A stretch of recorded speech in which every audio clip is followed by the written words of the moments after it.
Ich und Strawberry haben eine Schreib-Challenge gemacht. Wir mussten eine Geschichte schreiben, in denen folgende 6 Worte drin vorkommen müssen: Vampir, Apfelsaft, Meerschweinchen, Ukulele, Kugelschreiber und Grashüpfer. Typ der Geschichte: freie Arbeit, One-Shot. FSK-Rating 12. Genre: Drama, Romance. Pairing: Boy x Boy. Autor: Me. Dunkelheit umarmte die nassen Straßen und die großen schwarzen Wolken am Himmel ließen kein Mondlicht hindurchdringen. Die Gassen wurden von der Schwärze verschluckt und keine Menschenseele betrat den Asphalt. Allein in seinem Apartment eingeschlossen, kauerte Elijah in einer Ecke in seinem Schlafzimmer mit Panoramaausblick und hielt sich die Ohren zu. Presste seine Hände so fest er nur konnte gegen seine Ohren. Erneut zuckte er in sich zusammen, als ein lautes Grollen durch die Stadt hallte. Er musste in dieser Position irgendwann vor Erschöpfung eingeschlafen sein, denn er erwachte am nächsten Morgen auf dem Boden vor seinem Bett durch die warmen Strahlen der aufgehenden Sonne, die durch die riesige Fensterfront durch den zugezogenen Vorhang bis zu seinem Gesicht strahlte. Er richtete sich blinzelnd auf und hielt sich stöhnend die Hand vor die Augen, um sich vor dem Licht zu verstecken. Er sah zu dem Käfig neben seinem Bett, der auf der Kommode stand, in der er Futter, Leckerchen und anderes zum Verpflegen der beiden Tierchen aufbewahrte. Er sah zwischen den Gitterstäben hindurch zu seinen beiden Meerschweinchen und lächelte schwach. Er streckte seine Hand aus und strich langsam mit dem Handrücken über das gelockte Fell. Das Meerschweinchen blieb unbeeindruckt sitzen und fraß weiter von seinem Futternapf, in dem klein gewürfeltes Gemüse und Obst war. Das zweite Meerschweinchen saß in seinem Häuschen und versteckte sich vor dem Menschen. War es noch etwas scheu und nicht an ihn gewöhnt. Er begann, den Käfig zu säubern und seine Tiere zu verpflegen, als er plötzlich die Fahrstuhltüren aufspringen hörte. Er hielt inne, schloss vorsichtig den Käfig und schritt in sein Wohnzimmer, in dem ein ihm wohlbekannter junger Mann stand. »Daniel«, begrüßte er den Teenager ruhig und lehnte sich abwartend mit verschränkten Armen gegen die Sofalehne. Daniel war ein 16-jähriger, 1,70 großer Junge mit blasser Haut, schwarzen Haaren und einer femininen Statur sowie Gesicht. Er sah einer Frau zum Verwechseln ähnlich, trotz der kurzen Haare. Heute trug er ein schwarzes, bauchfreies Shirt mit einem Netzhemd darüber, eine zerlöcherte dunkle Jeans und einen Ohrring, der mit einer dünnen Kette an seinem Piercing am oberen Rand des Ohres verbunden war. Um seinen Hals war ein Halsband mit einem Ring und mehrere Silberketten. »Sag nichts«, knurrte der Junge und schritt an ihm vorbei in die offene Küche, um sich dort aus dem Kühlschrank ein Päckchen Apfelsaft zu nehmen. »Wo warst du?« kam es verletzt von dem Älteren und er schritt ihm leicht fassungslos nach. »Ja, sorry, alles Gute nachträglich«, sprach er ausweichend sowie abwesend, während er an dem Strohhalm saugte, als sei es überlebensnotwendig. »Du hast es mir versprochen«, kam es zurück von dem 20-Jährigen. Seine Stimme war angenehm tief, klang weder anklagend noch gebieterisch. »Hör auf damit«, kam es sofort von dem Jungen und er zerknüllte das leere Päckchen, um es gereizt in den Mülleimer zu werfen. »Was denn?«, kam es verwirrt von dem Größeren. »Hör auf, so lieb zu sein! Sei wütend! Ich habe deinen Geburtstag verpasst und dich in einer Gewitternacht allein gelassen«, kam es vorwurfsvoll mit erhobener Stimme von dem Teenager. Elijah musste lächeln und trat näher, um seine Hand auf seinen Kopf abzulegen. »Macht mir nichts aus. Du wirst dafür dein Versprechen einlösen«, sprach er sanft und tätschelte ihn liebevoll. Daniels Augen weiteten sich, bevor er gereizt seine Hand wegschlug und auf Abstand ging. »Du hast es mir versprochen, Daniel«, kam es noch immer mit ruhig gehaltener Stimme von dem Mann und eine Wutader bildete sich bei Daniel. Er stieß den Älteren grob von sich, dass dieser zu Boden stürzte. »Dieses Scheißversprechen! Du willst es so unbedingt?«, knurrte er wütend und packte einen Kugelschreiber vom Tisch.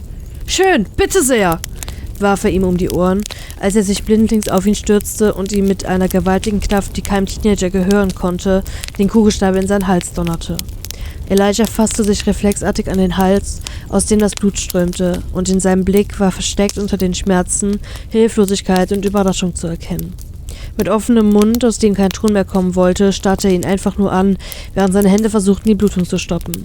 Der Teenager stand mit vor Schock geweiteten Augen vor dem Mann und schüttelte langsam abwehrend den Kopf, als würde er das eben Geschehene abstreiten wollen. Schnell warf er sich zu ihm auf den Boden und riss ihm den Kuli aus der Hauptschlagader. »Es tut mir leid, Er stoppte, als er bemerkte, dass seine Augen jeglichen Glanz verloren. Zitternd setzte er sich zurück und kramte mit seinen blutverschmierten Händen eine Zigarettenschachtel hervor, aus der er sofort eine Zigarette nahm und sie entzündete. Zittrig inhalierte er den giftigen Rauch und ließ sich auf seinen Hintern zurückfallen. Stille beherrschte den Raum. Kein Grashüpfer zirpte, keine Musik lief, kein Straßenverkehr war mehr zu hören.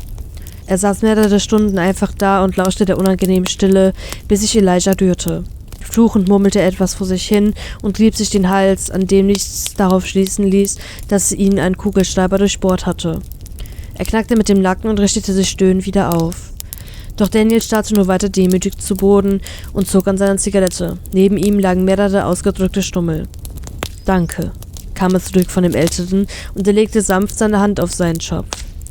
»Ich wollte das nicht«, kam es zögerlich von dem Teenager und Tränen sammelten sich in seinen Augen. »Ich wollte dich sanfter verwandeln«, weinte er reuevoll und Tränen tropften auf den Boden unter ihm. Der Mann lächelte liebevoll. »Ich weiß«, sprach er ruhig und hob sein Kinn an, sah ihm tief in die ozeanblauen Augen. Der Teenager schielte zur Seite und richtete sich auf. »Du bist jetzt frei«, sprach er schniefend und wandte sich von dem Älteren ab. Doch dieser hielt ihm sofort am Handgelenk auf. »Deswegen wolltest du mich nicht verwandeln?« fragte er überrascht sowie irritiert. Daniel ließ die Schultern hängen und biss sich auf die bebende Unterlippe. »Wieso solltest du bei mir bleiben? Ich hab dich markiert, dich zu meinem Blutbeutel gemacht und dich wie Scheiße behandelt«, sprach er zittrig aus und löste sich erneut von seinem Griff. Elijah zog die Augenbrauen zusammen und sah gen Boden. »Ich hätte dir nie versprechen sollen, dich zu verwandeln«, sprach er weiter und umklammerte sich selbst, als Einsamkeit in ihm aufkam. »Mit der Verwandlung ist der Vertrag hinfällig«, kam es abfällig mit Hass in der Stimme von dem Teenager und er ging rückwärts einige Schritte zurück. »Also verpiss dich endlich!« Elijahs Augen weiteten sich und er sah überrascht auf. »Du...« Er begann bereits zu grinsen, was den Jungen mehr als nur aus der Bahn warf. Er verstand nicht, wie er lachen konnte. »Du hattest Angst, ich würde gehen?« sprach der Ältere freudig und kam auf ihn zu. »Mir ist egal, wie du mich behandelst. Ich ertrage alles, weil ich dich liebe und an deiner Seite sein möchte«, sprach er mit fester Stimme und nahm seine Hand in seine.